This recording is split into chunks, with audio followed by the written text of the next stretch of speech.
Hi, my name is Troy Meeker and I'm here today with James Brown, the congressional candidate from Connecticut's 3rd District. He won the Republican Party's endorsement in May with 86% of the delegates. He will face 12-term Democratic incumbent Rosa DeLauro on Election Day, November 4th. Thank you for taking the time to be here today, James. Well, thanks for having me, Troy. It's a pleasure to be here. Your opponent is widely known, but you're a political novice. Can you tell us more about yourself? Sure. I was born and raised in Newtown, Connecticut. I'm the youngest of 4 children. During my childhood and my school years, I worked many different jobs, ranging from food services to bowling alley attendant and bowling alley mechanic, as a matter of fact. I graduated Newtown High School in 1987, after which I attended UConn at the Waterbury branch while living at home. And during that time, I actually worked at the Toy Works in Danbury as the storeroom manager and mechanic, putting together the display models for all the bikes and things like that. So during my first 2 years of college, I was working full-time there and living at home. After my 2 years at the Waterbury branch, I did move up to the Stores branch of UConn, where I continued my degree and earned my Bachelor of Science degree in mathematics from the University of Connecticut in Stores in 1991. During that time, to earn a little extra money, I actually drove the campus shuttle bus. Oh, really? And I helped students, with high school students and college students, with some of their math through some tutoring on the side. So in 1991, after I received my degree, I decided I wanted to go back and get my teaching certification. Okay. So I went into the teaching certification program for college graduates at UConn, which is it was a one-year-long program, including a summer. And in 1992, I did receive my teaching certification. All right.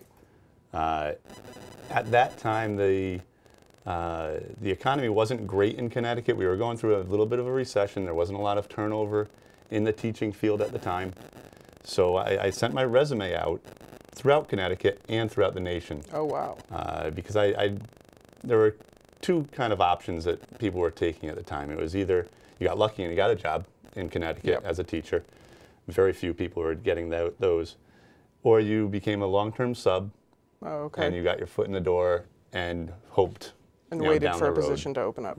Exactly. I took a 3rd option, and I decided I didn't want to be a substitute. I wasn't getting much attention in the state for a math teaching position at the time. So I ended up taking a position at Harlingen High School in Harlingen, Texas. All right. Which is a town right down on the border of Mexico and Texas. I taught there for 3 years, taught mathematics. After 3 years there, gaining experience, I decided to come back home. And I was lucky enough to land a job at Bunnell High School in Stratford, where I've been ever since I first started there in 1995. In June of 2013, I did resign my position as a teacher at Bunnell so I could pursue this endeavor full time. But I am still the track and field cross country coach at Bunnell, trying to keep connected with the community as I go through this process. Okay. So there's a synopsis of my life. Wow, that's interesting. So what made you decide to stop teaching and jump into a congressional campaign as someone with no previous experience in politics? Right. You know, it was a tough decision. It was a very difficult decision to make. I obviously had a well-paying job. I was comfortable there. I enjoy teaching. I wanted to continue to teach at some point in my life. But I could no longer just sit back and watch our country become divided. It felt like to me we were becoming more and more divided. Our financial and our fiscal house was in complete disarray. Yeah. The TARP bailout and then the stimulus package right after that, along with the Affordable Care Act and all these other things coming in. I just couldn't. I felt like, for me, I couldn't sit back and just watch the country continue to go down the path it's going. Okay. quickly approaching $18 trillion in debt. Wow. When my opponent, our current congresswoman, took office back in 1991, the debt was in the $3 trillion range. Okay. And so since then, we've seen a 500% increase in the national debt under Wow. Republican and Democrat controlled majorities in Congress. And it just seems like there's no end in sight. We just keep borrowing and borrowing and borrowing. And at some point, we have to wake up and say, this is just not right. We have to. And we have so to fix it. you're trying to wake people up and let them know about that. Well, I'm trying to wake people up, let them know about that, let people understand that you don't need to vote for career politicians. There are regular people out and about that are Yep. willing to step forward. This might not be, it certainly is not my number one choice of career paths. Yep. I would really like to be able to teach and coach with a sound government, Okay. a smaller government that allows me to pursue my dreams. You know, being a teacher, I'm sure we'll get into a little bit later on, but the Common Core situation was also one motivating factor for me to Yeah, it seems step to out. have angered quite a few teachers Absolutely, and students. and students as well. So you want to represent the 3rd District here in Connecticut. Yes. Can you tell us more about the 3rd District? Sure. The 3rd District is made up of 25 towns, very diverse set of towns. You have your urban centers in New Haven and Waterbury. You have your suburban places like North Haven, Stratford, Middletown, and others. You also have your rural areas like Beacon Falls or Bethany or Durham. Okay. So you have your whole range, socioeconomic range within the district, and it goes from Stratford to Guilford along the shore, and it runs up to Middletown and Waterbury as you go inland. So it's generally a square, Yep. encompassing 25 towns with a notch cut out in the northern part. Oh, okay. So That's a rather large area. So how can one person, either you or your opponent, possibly know what's going on in all those different communities that you just spoke about? Well, the way you can do it is you visit the communities. You talk to the Okay. people. You get out and about. You don't just, to me, you don't just drive through. Yep. So what I decided to do is I decided to take a walking tour of the whole district. Wow. I actually set out a few weeks ago, and I decided to do 12 miles a day, and I'd walk the whole district, hitting all the town halls in the district, all 25 town halls, walk through all the city centers basically, Okay. talk to folks, stop in at small businesses, see what they have to say, wave to a lot of cars. So over a course of 17 days, I walked 14 of those days, Okay. and it came out to be about 170, 175 miles of walking to get to know the district. Yeah. I walked through, like I said, every single town, into the downtowns of all of them. It was a continuous route, so I didn't Okay. take breaks. And basically what happened was I would walk the 12 miles, get picked up, and be brought home so I could continue my life, my other life, Yep. outside of the politics, and go to some events in the evenings and things like that. And then I would be dropped off the next day where I left off. Oh, And wow. I'd do another 12, 13 miles. Wow. And I had some great volunteers helping me out throughout the course of the walk, and it was very enlightening. So that is definitely quite a feat. I don't know of any other politician who's walked the entirety of the area they're going to represent. What inspired you to do such a thing? Well, I am a track and field cross country coach. Okay. So that does play into it a little bit. I have this urge to do something physical, be out and about and do exercise and move. And I figured the best way to learn the district would be to actually walk the district and be out accessible Yep. to the general population. I figure if I'm going to represent the district, I need to know it. Of course. And what better way than to actually walk the whole district and see neighborhoods turn into, one neighborhood turn into another and turn into another, and to see how the district flows really from one area to another.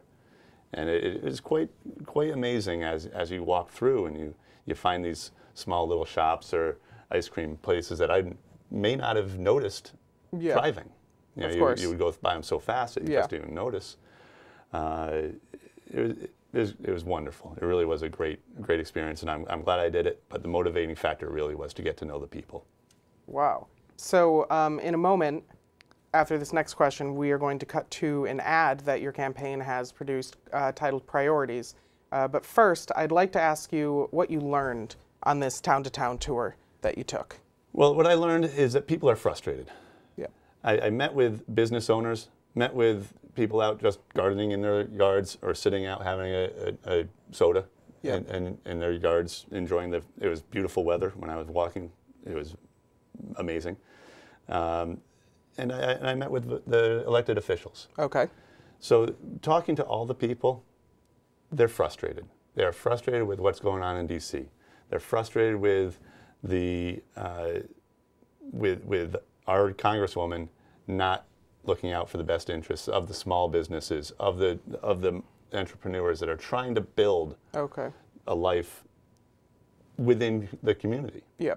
And we need, I really feel like we need to address the issue of making it easier for small businesses to grow, to hire people, and like I said, people are frustrated. They want the federal government to back off, to let them control their lives. And our Congresswoman has been lax in doing that throughout the course of her 24 years. Which is quite the tenure. Yes, it's quite the tenure. And as a matter of fact, throughout that tenure, she's sponsored 5 bills that have passed, only a majority of which were just renaming post offices and things like ceremonial kind of So bills. nothing really of substance. Of substance that she has passed in her 24 years. So people are looking at her and saying, what's going on here? It's just, she doesn't talk about the big issues that are facing the country, such as, what's going on in the Ukraine, what's going on in the Middle East, what's happening on our border. She's said nothing of substance on any of those major issues. And people are frustrated. They really... And you find they'd like to hear from her on some of Absolutely. those issues, being a senior member of Congress. Yeah, and as one of her constituents, she represents me in D.C. Okay. I want to know what she has to say on those issues. Of course. So she hasn't said anything of substance. So on that note, we are going to cut to the Brown for Congress campaign's first ad. It is titled Priorities. Tens of thousands of Christians are now fleeing for their lives. Israel accused Hamas of violating a 72-hour ceasefire agreement on Friday. Fears today that taking Crimea away from Ukraine was just the start. It's a real worry to all these countries and to the U.S. because we're so close to it. Congress may have left town for summer vacation after failing to address the influx of migrants. A government report shows the health care law could cost the economy at least 2 million jobs. Consider is a soda tax. Maybe we ought to look at that. I am working on legislation right now to tax sugar-sweetened drinks. Congresswoman Rosa DeLauro introduced the bill today. It says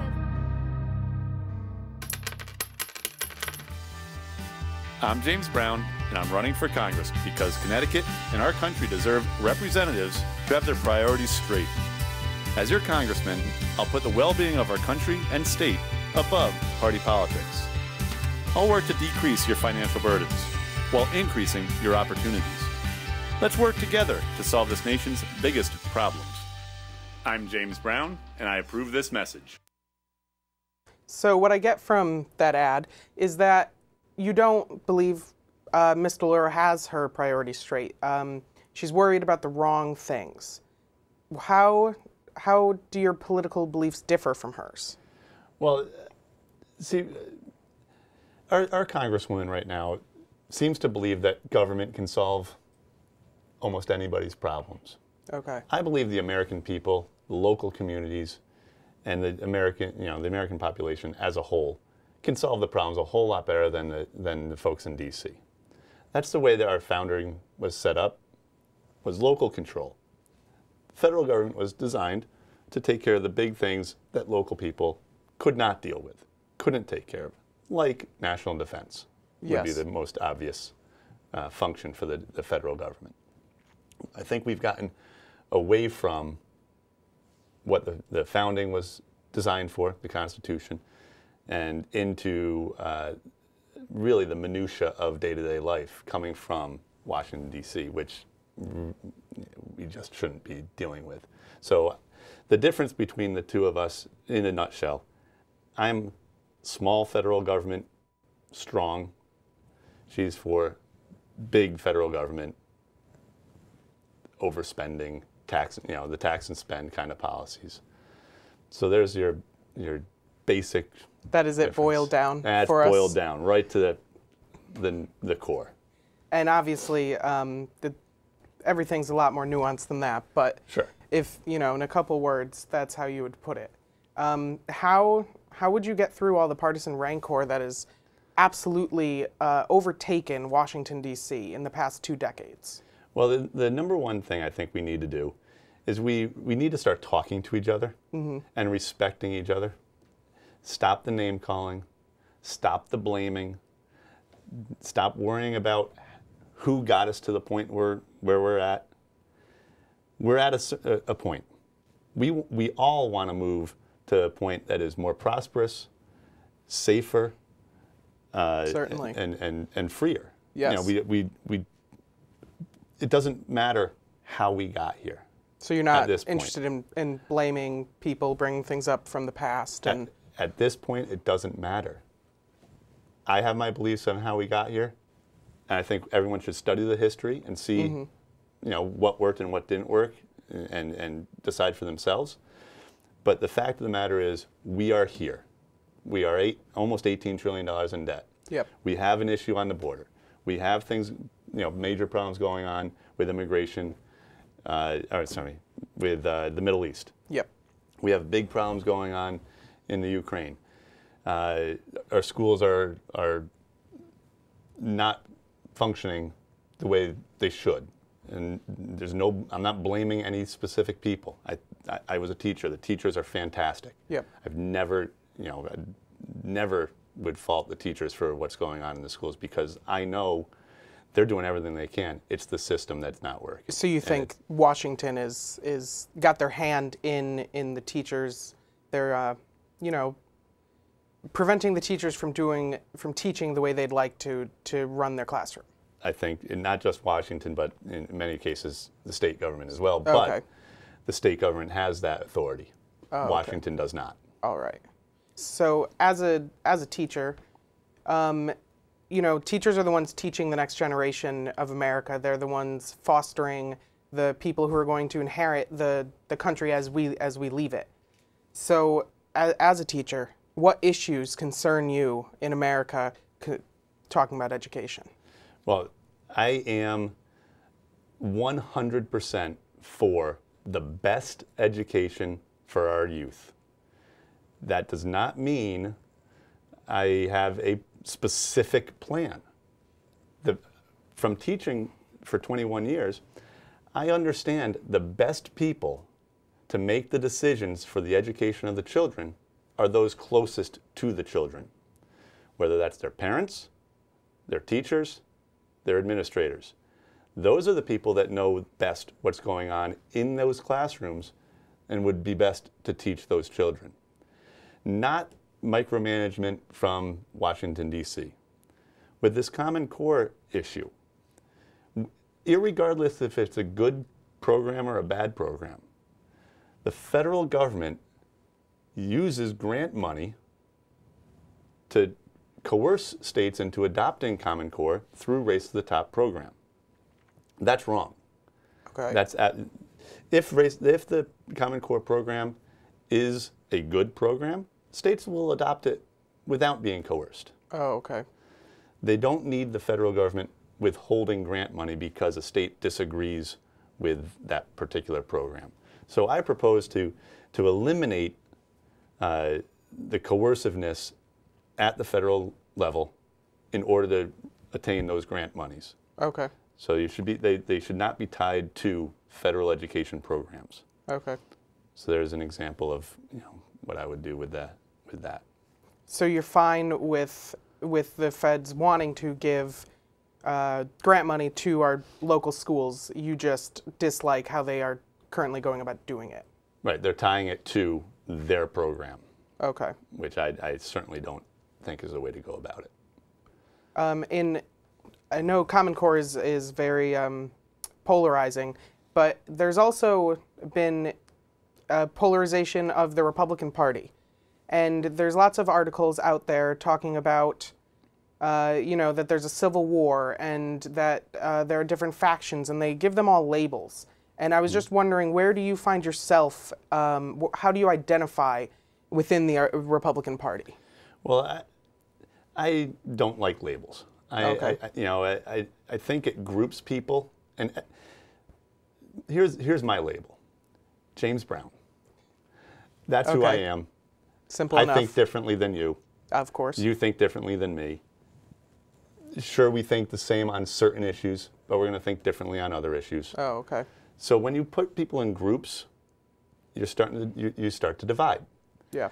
Now, that being said, I think most people would probably consider me what's a constitutional conservative. Oh, okay. By that, what I think of that as is someone who looks to the Constitution for the guidance for the federal government. The federal government has regulations. Those regulations are found in the U.S. Constitution. Yes. So if those regulations don't work for today's society because it was written over 200 years ago, of course, our founders were smart enough to put in Article 5, which is the amendment process. Oh, okay.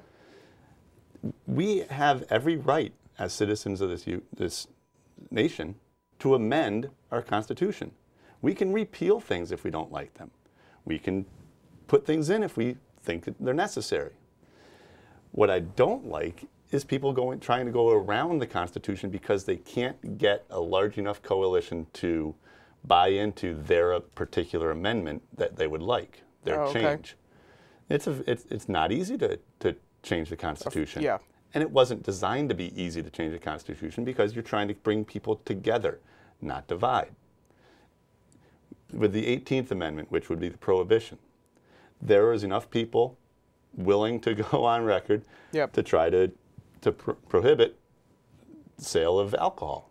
Oh, wow. I don't think that would fly today. No, I don't think so either. I agree with you there. And then the 21st Amendment, there were enough people to say that didn't work. Okay. And they repealed the 18th. The 18th. That's how it's supposed to be done.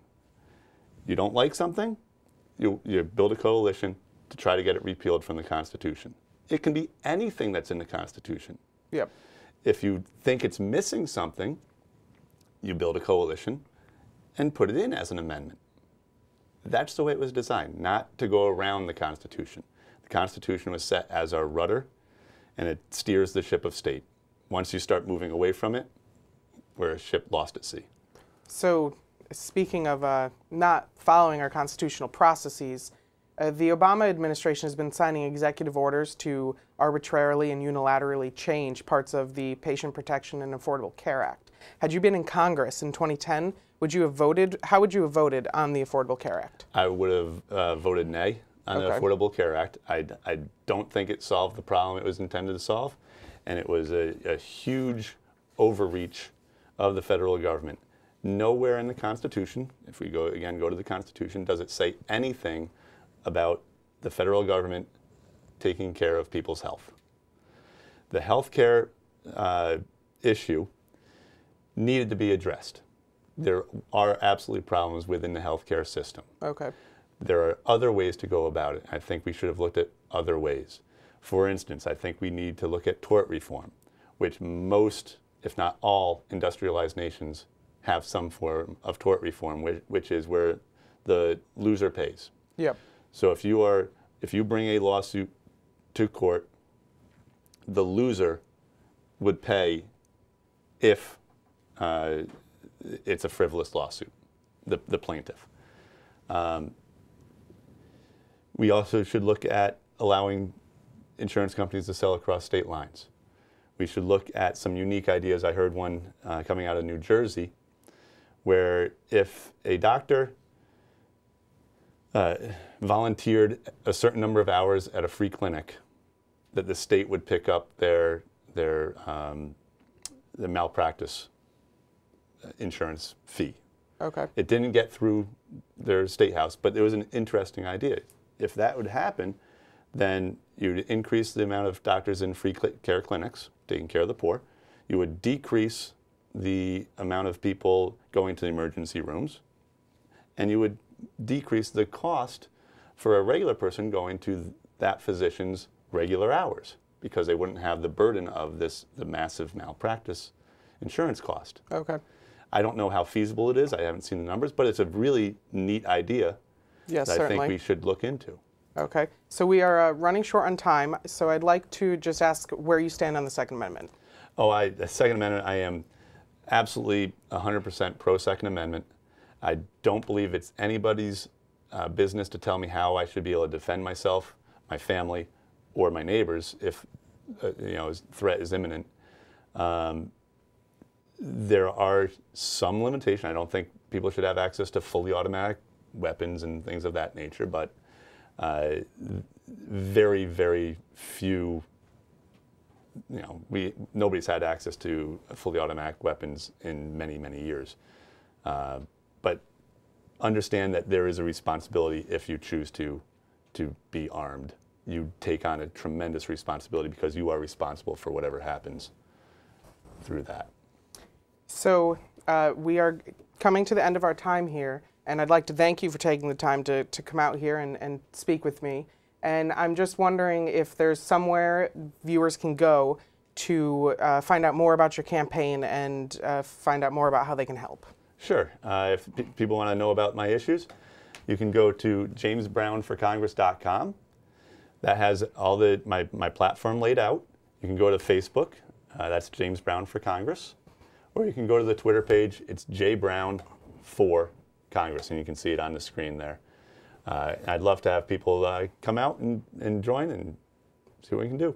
Well, thank you so much for taking the time to be here today, James. You're welcome. Thank you so much. Thank you.